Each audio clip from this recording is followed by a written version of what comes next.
The crowd held its breath as a fragile little girl stepped forward. Emily, with her small hands trembling but her eyes steady, walked toward the massive German shepherd everyone feared. The billionaire stood in silence, arms crossed, watching what no trainer had ever dared attempt.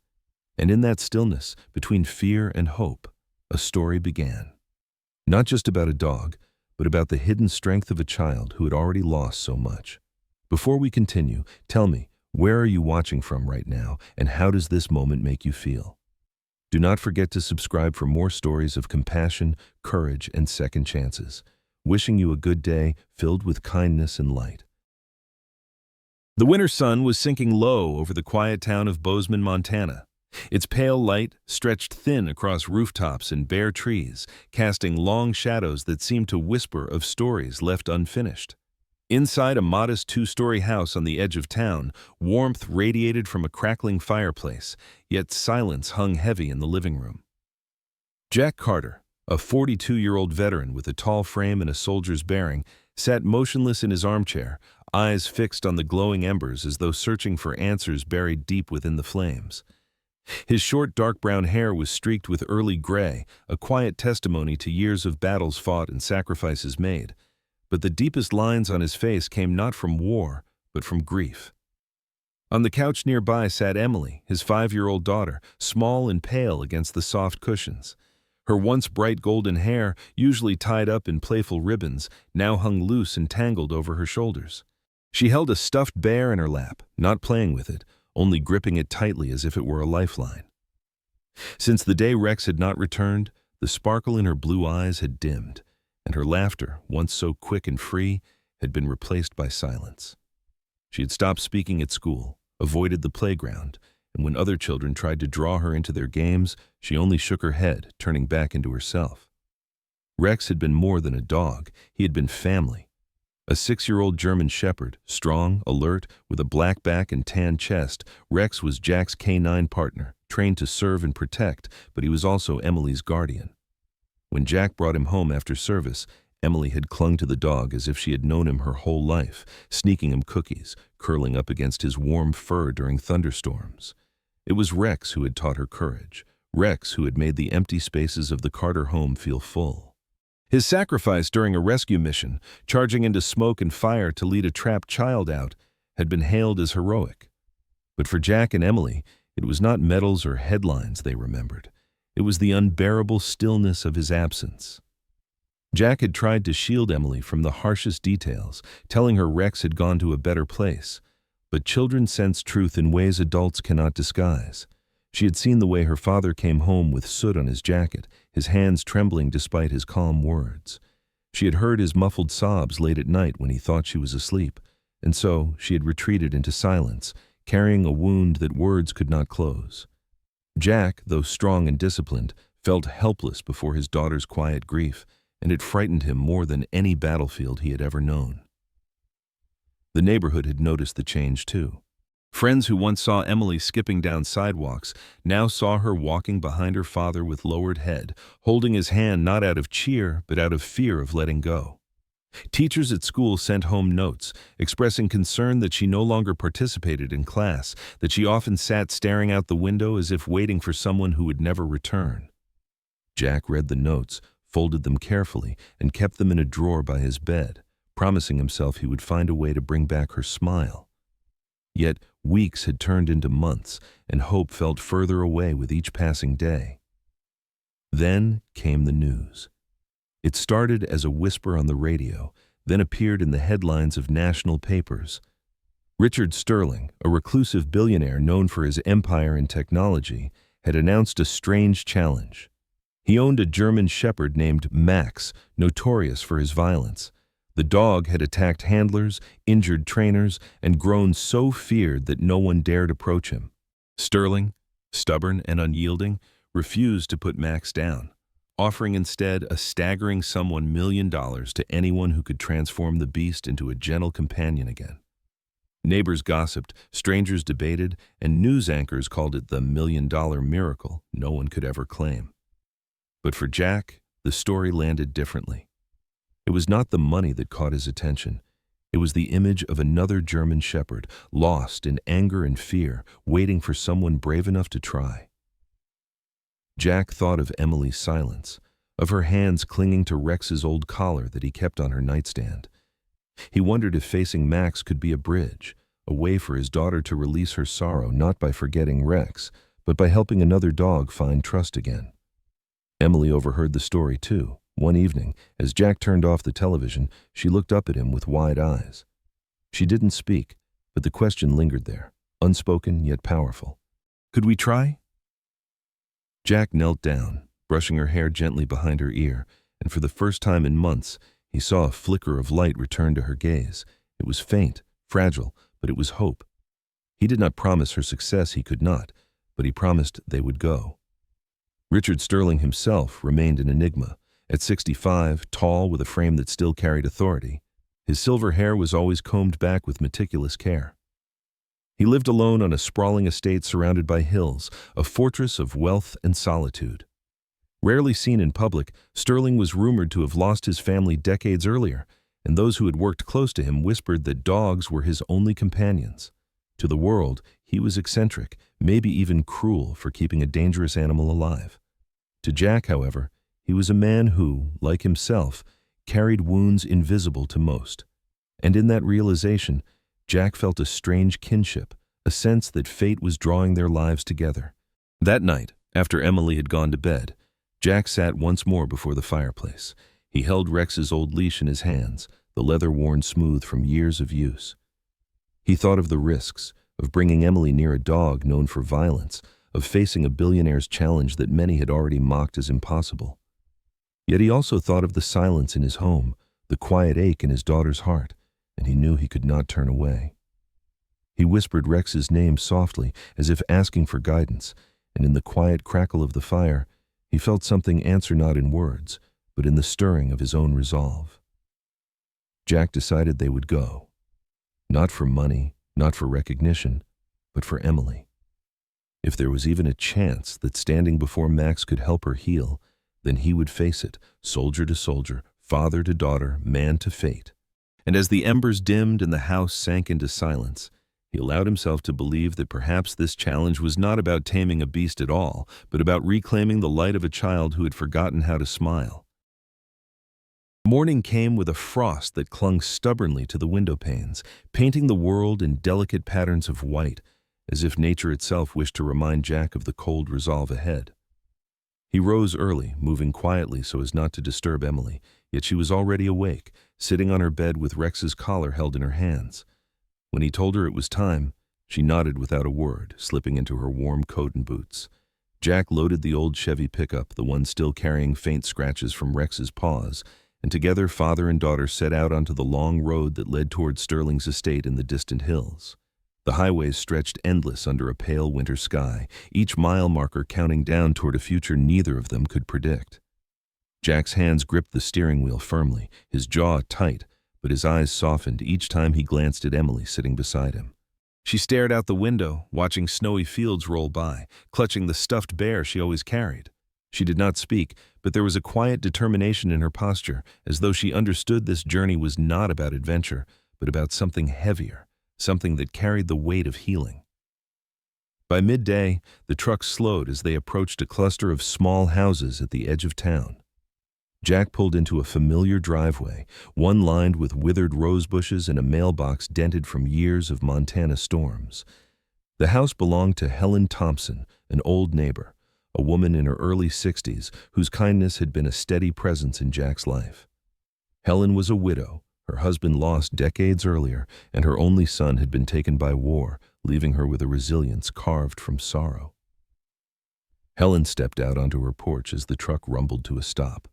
She was medium height, with a frame softened by age, short silver hair tucked neatly beneath a knitted cap, and eyes the color of faded denim that still shone with compassion despite years of grief.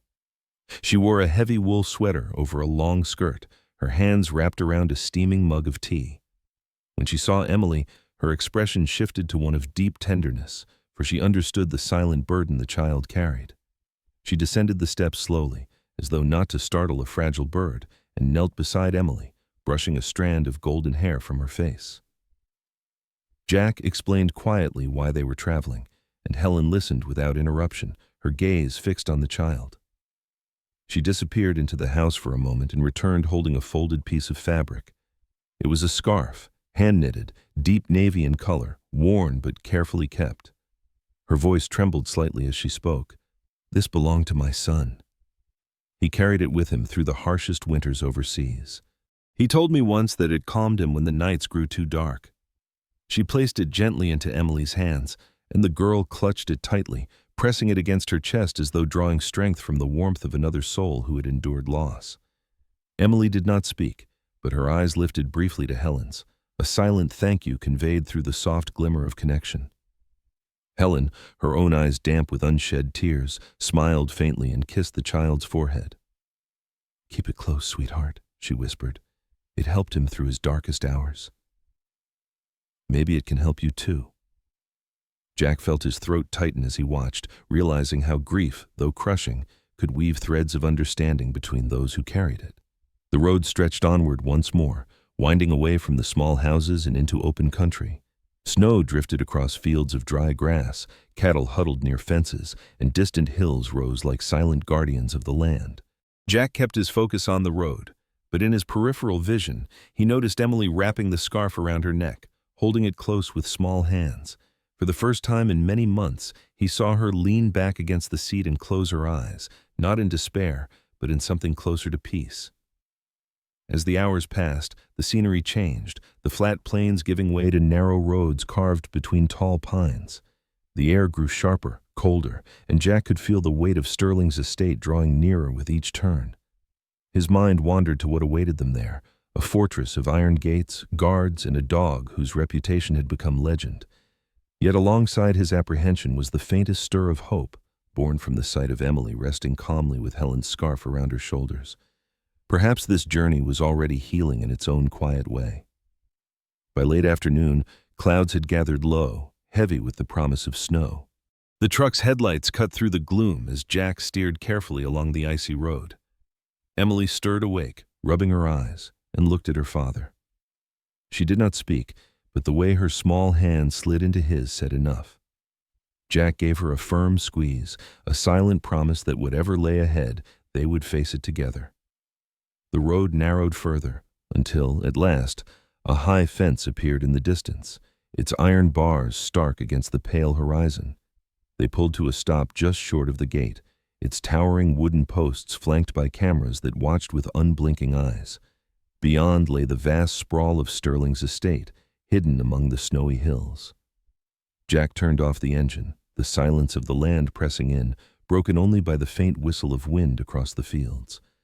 He looked at his daughter, her face half lit by the fading daylight, the scarf around her neck stirring slightly in the breeze. She looked back at him, not with fear, but with quiet resolve. For Jack, it was enough. He stepped out of the truck, his boots crunching on the frozen ground, and reached for her hand. Together they stood before the gate, ready to walk into the unknown. The morning broke gray and cold over Sterling's estate, the kind of morning where the air itself seemed to hold its breath. Snow clung to the iron bars of the gate as Jack and Emily were led inside by a guard whose boots crunched sharply against the frozen gravel. Beyond the entrance stretched wide fields ringed with fences, outbuildings, and rows of kennels, all meticulously maintained yet carrying an air of restraint, as if every structure existed to contain something powerful and restless. At the far end of the yard stood a massive enclosure, its reinforced steel bars darkened with age and claw marks, and from within came a low, guttural sound that seemed to vibrate through the ground. Maximum. Even before they reached the enclosure, his presence filled the air like a storm gathering at sea. He was a 6-year-old German shepherd, broad in the chest and lean through the haunches, his black and gray coat bristling with tension, his ears pricked forward like weapons ready to strike. His muzzle bore scars, pale against dark fur, each one a memory of battles against those who had tried and failed to control him. He didn't bark like ordinary dogs. He growled, a deep and continuous sound that made even the seasoned handlers glance uneasily at one another. When he lunged against the chain tethering him to a post, the steel rattled and groaned as though protesting the force. Several trainers had already gathered near the edge of the field, their heavy coats zipped against the wind, eyes wary as they clutched leashes and ropes.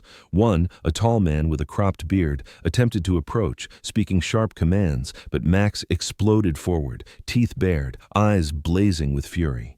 The trainer stumbled back, his face pale, and within moments he retreated, shaking his head, muttering that the dog was beyond saving. Another tried, crouching low, holding a treat, but Max lunged so violently that she dropped it and fled, her boots slipping on the frozen ground. In less than 20 minutes, 3 professionals had approached, and 3 had retreated, leaving only the echo of growls and the heavy silence of failure. Jack stood with Emily near the fence line, his breath visible in the frigid air, his broad shoulders tense under his olive-green jacket. His instincts as a soldier urged him to step forward, to take command of the situation, yet his eyes drifted to his daughter, her small frame wrapped in Helen's navy scarf.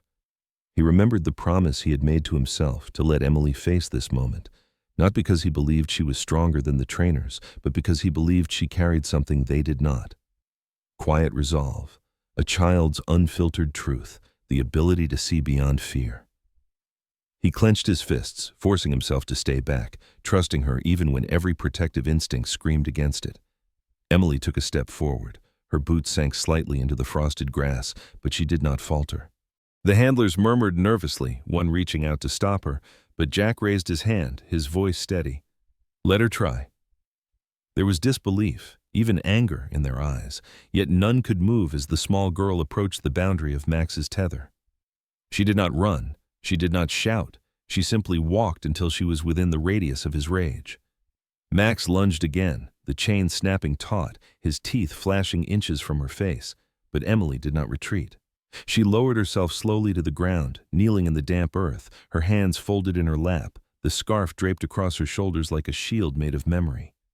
Her breathing slowed, her gaze softened, and she did not look directly at Max, for she seemed to understand that direct stares meant challenge.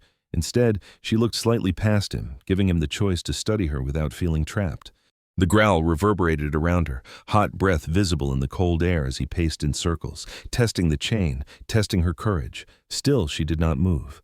The field, once filled with whispers and nervous shuffling, grew utterly silent, every eye fixed on the unlikely confrontation between beast and child. From the veranda overlooking the enclosure, Richard Sterling himself watched, his tall frame outlined against the pale sky. He wore a long, dark overcoat despite the cold wind, his silver hair neatly combed, his stern face carved in lines of discipline and solitude. To those who knew him, he was a man defined by control, a man who showed nothing and felt less. But as his eyes fixed on Emily kneeling before Max, something flickered in that granite mask. He remembered another boy himself at 8 years old, sitting on the worn wooden steps of a farmhouse porch with a dog named Duke beside him. Duke had been his companion through childhood's storms, the one creature that had loved him without condition long before money or power had ever mattered. Sterling's jaw tightened as memory cut through him. He had kept Max not because of stubbornness, but because every time he looked into the shepherd's eyes, he saw Duke's ghost, fierce and unbroken. Everyone had told him Max was too dangerous, that the humane choice was to let him go, but Sterling could not. To him, giving up Max meant surrendering the last thread connecting him to the only pure love he had ever known. And now, before his eyes, a child was daring to do what no professional could reach out, not with dominance, but with patience. Emily's small hands lifted slightly, not to command but to settle the scarf in her lap, and the movement drew Max's eyes.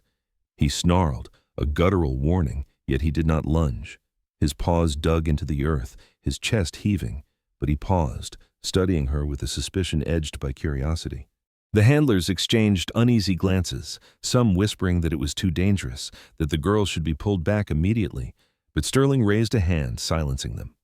His cold gaze did not leave the child, but inside, beneath the weight of grief and time, something softened. The standoff stretched on, seconds dragging into minutes, tension coiled tighter with each breath. Emily remained still, her head slightly bowed, her posture unyielding yet gentle. The scarf stirred faintly in the wind, its deep navy threads catching the dim light, and Sterling's eyes narrowed, for in that simple fabric he saw the reflection of something greater, the endurance of memory, the passing of courage from one life to another. He inhaled slowly, almost against his will, as if the chill air carried with it the faint scent of his own boyhood, of Duke's warm fur on a winter morning long ago. Max lowered his head, ears flicking, his growl fading into a low rumble that no longer carried threat but uncertainty. He paced once more, circling, then stopped a short distance from the girl. The field held its breath. Emily did not reach for him, did not demand. She simply existed, her presence a quiet offering of trust. For Jack, standing rigid at the edge of the field, it was the hardest moment of his life, to do nothing, to believe in his daughter's courage when every fiber of his being longed to protect her.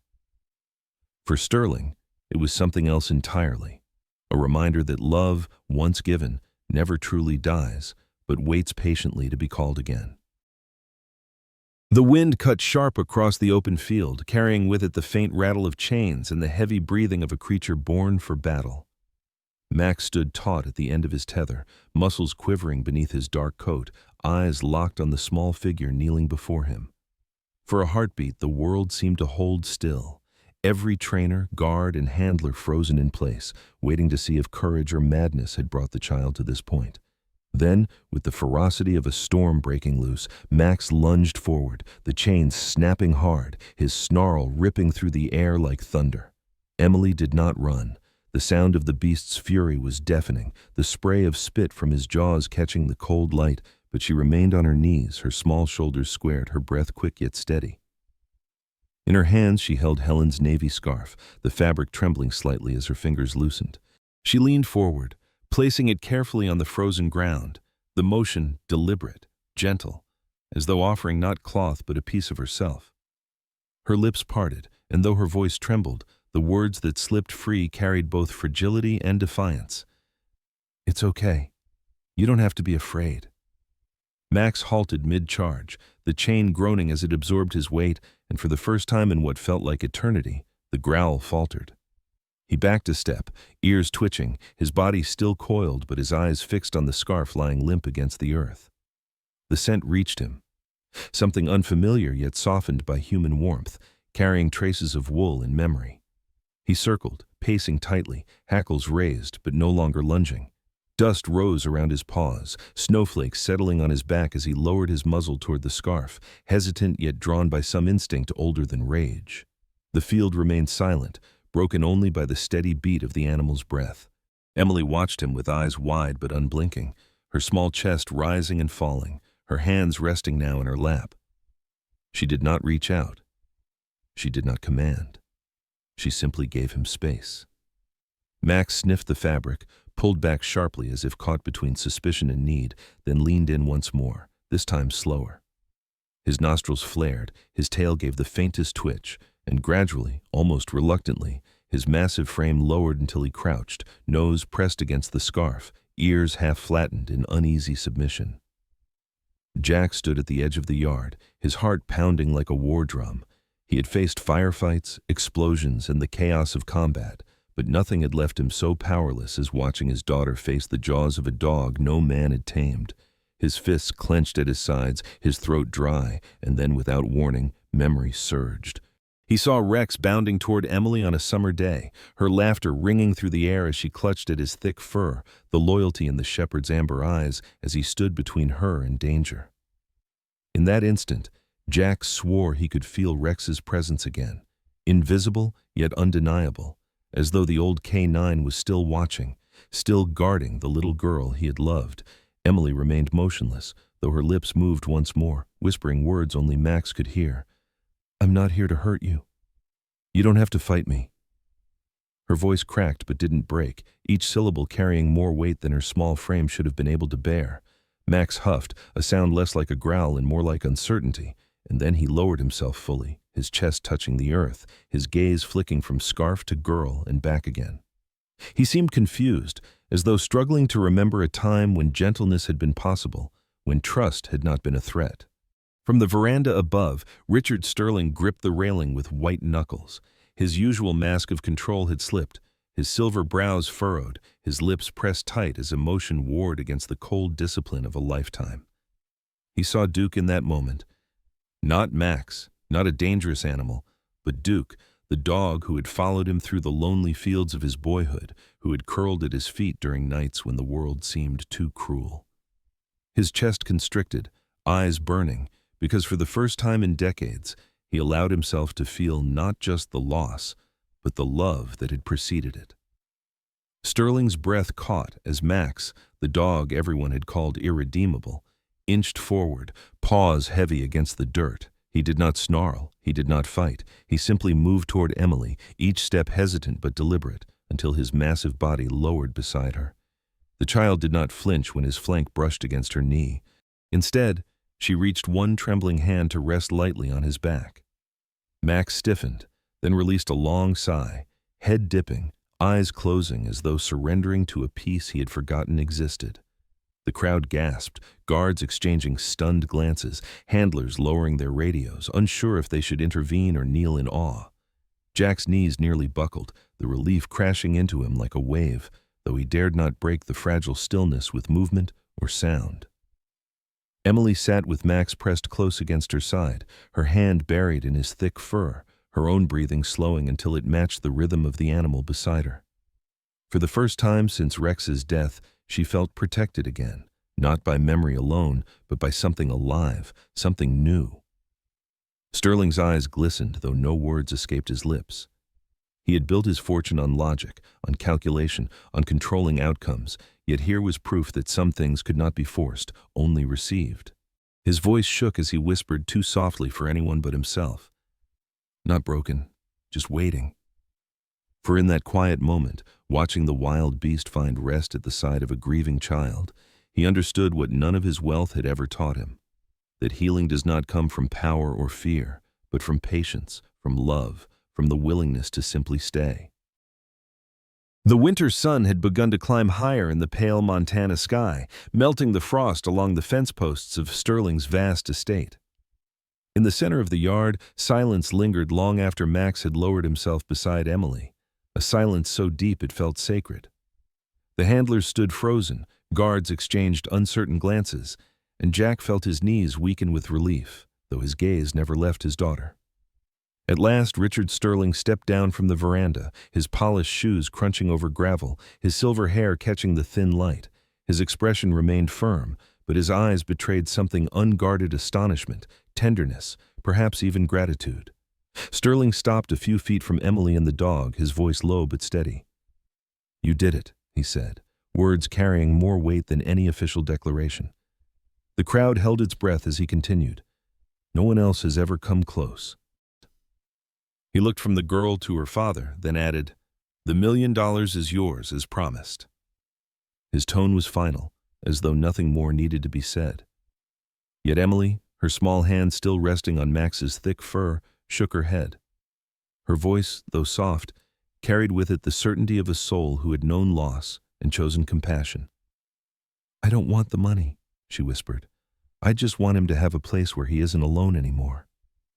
The words struck deeper than Sterling expected, cutting through the armor he had built over decades. He stared at the child, searching for some trace of guile or ambition, but found none.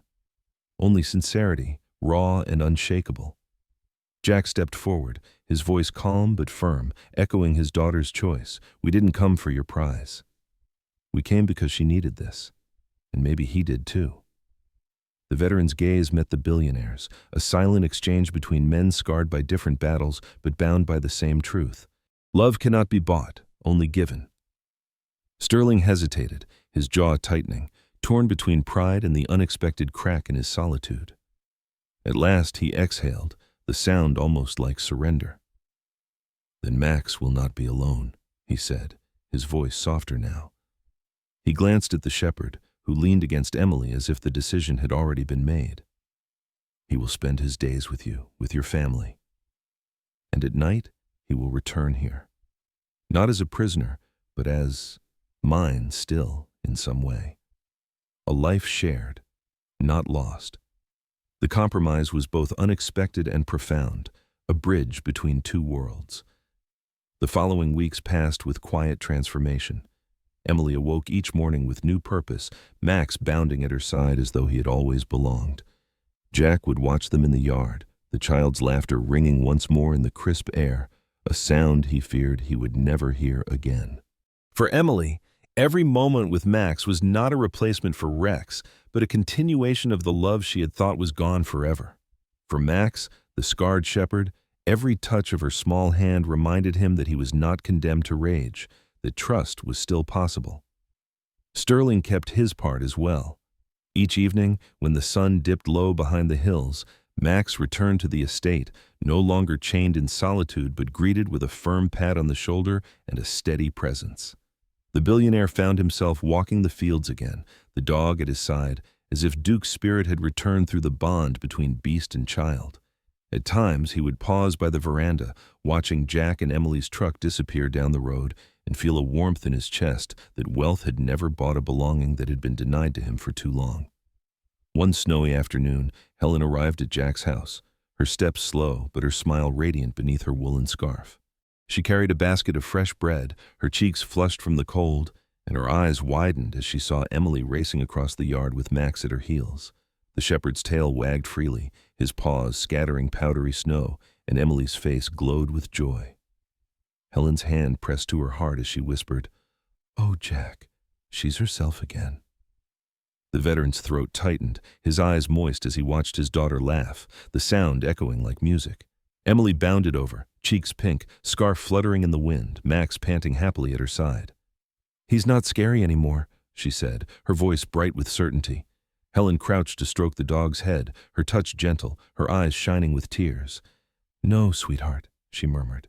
"He just needed someone to remind him he wasn't alone." In that instant, the circle of grief seemed to close, replaced by something new, connection, healing, the fragile but unbreakable threads of hope. Jack stood back, his arms crossed against the chill, yet inside he felt a warmth stronger than any fire. He saw in his daughter the resilience of a soul who had walked through darkness and found light again.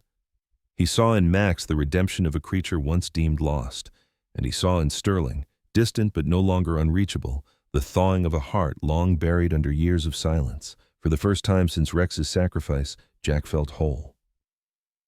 That night, as snow fell softly against the windows, Emily lay in bed with the navy scarf still wrapped around her neck, Max curled on the rug at her side. Jack lingered at the doorway, listening to the rhythm of her steady breathing, a lullaby of peace he had longed for. Down the road, in his vast and lonely estate, Richard Sterling sat by the fireplace with a photograph of himself and Duke in his hands. Yet this time, his eyes did not brim with sorrow. They softened with something else, acceptance, gratitude, and the faint smile of a man who had finally allowed himself to be part of a family again, even if from a distance. In the end, this story reminds us that true goodness is often found in quiet acts of kindness that go unnoticed. It is about people whose compassion can change lives and whose silent sacrifices bring hope where despair once lived. These are the real heroes of our world, showing us that love is stronger than fear and light is stronger than darkness. If this story touched your heart, please share it so that others may find strength in it. Comment below and let us know what you are thinking right now. Subscribe to our channel for more stories of humanity, compassion, and silent sacrifice. May God bless you and your loved ones with peace and grace.